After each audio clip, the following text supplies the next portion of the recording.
کوئی بھی ان کی طرف متوجہ نہیں تھا، سب کھانا کھانے میں مصروف تھے۔ آخر کار شایان کو اس پہ ترس آ ہی گیا اور وہ اسے کھانا کھانے کا اشارہ کرتے خود اپنی پلیٹ پر جھک گیا۔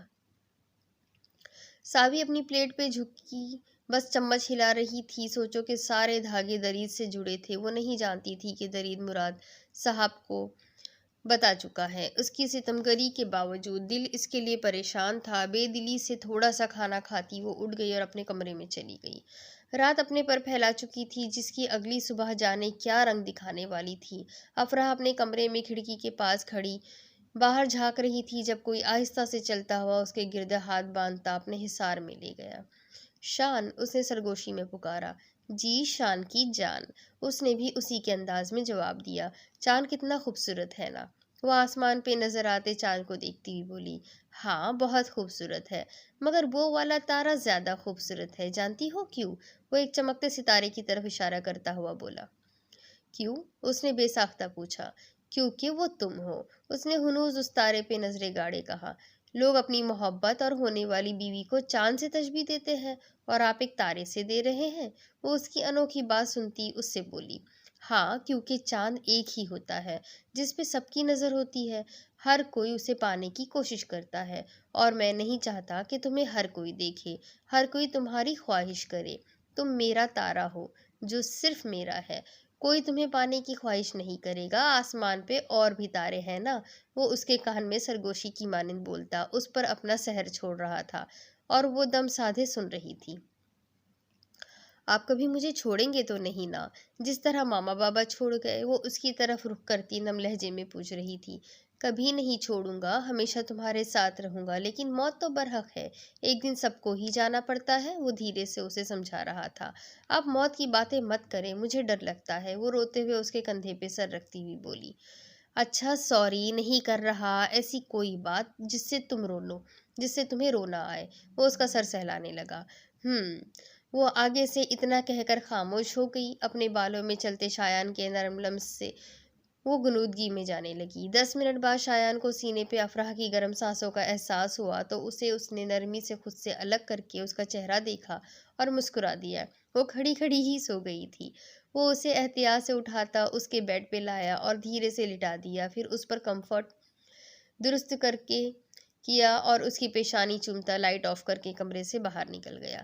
وہ اس وقت ہاتھ میں فون پکڑے بیڈ کراؤن سے ٹیک لگائے بیٹھی تھی۔ اس نے کافی دفعہ درید کا نمبر ٹرائی کیا مگر فون آف جا رہا تھا۔ جھنجھلا کے اس نے فون بیڈ پر پٹکا اور چت لیٹ گئی۔ ابھی 5 منٹ ہی گزرے تھے کہ اس کا فون بج اٹھا۔ ہیلو درید، کہاں ہے آپ؟ گھر کیوں نہیں آئے؟ آپ ٹھیک تو ہے؟ وہ درید کی کال دیکھتی ایک ہی سانس میں سارے سوال پوچھ گئی تو آگے سے کرب میں ڈوبی ہنسی سنائی دی۔ تمہیں کیا فرق پڑتا ہے میں کہاں ہوں، کیسا ہوں؟ تم اپنی خوشیوں میں مگن رہو اور بھول جاؤ کوئی درید بھی تھا۔ کرو شادی کرو اور خوشیاں مناؤ۔ درید جائے بھاڑ میں۔ مقابل کی کانپتی لڑکھڑاتی آواز آئی جیسے وہ بہت مشکل میں بول رہا ہو۔ آپ ایسا کیوں کہہ رہے ہیں؟ کہاں ہے اس وقت؟ اور آپ ایسے اٹک اٹک کر کیوں بات کر رہے ہیں؟ وہ پریشان ہوتی اس سے پوچھنے لگی۔ میں وہاں ہوں جہاں سکون ہی سکون ہے۔ اب کبھی واپس نہیں آؤں گا، کبھی نہیں۔ وہ اب بھی ویسے ہی بول رہا تھا۔ درید میری بات سنیں، درید، ہیلو۔ وہ اپنی بات مکمل کرتی اس سے پہلے ہی وہ فون کاٹ گیا تھا۔ اس نے آفس کا نمبر ڈائل کیا مگر اتنی رات کو آفس میں کس نے ہونا تھا۔ وہ بھاگتی ہوئی درید کے روم میں پہنچی اور سارے دراز چیک کرنے لگی۔ 10 منٹ بعد اسے اپنی مطلوبہ ڈائری مل چکی تھی جو کہ درید ہمیشہ اپنے پاس رکھتا تھا۔ اس نے جلدی سے درید کے سیکرٹری کا نمبر ڈائل کیا۔ 4-5 بیلز کے بعد فون اٹھا لیا گیا اور سیکرٹری کی نیند میں گم آواز سنائی دی۔ ہیلو، کیا آپ درید فریاد احمد کے سیکرٹری بات کر رہے ہیں؟ اس نے جلدی سے سوال کیا۔ جی، مگر آپ کون؟ مقابل کی حیرت زدہ سی آواز سنائی دی۔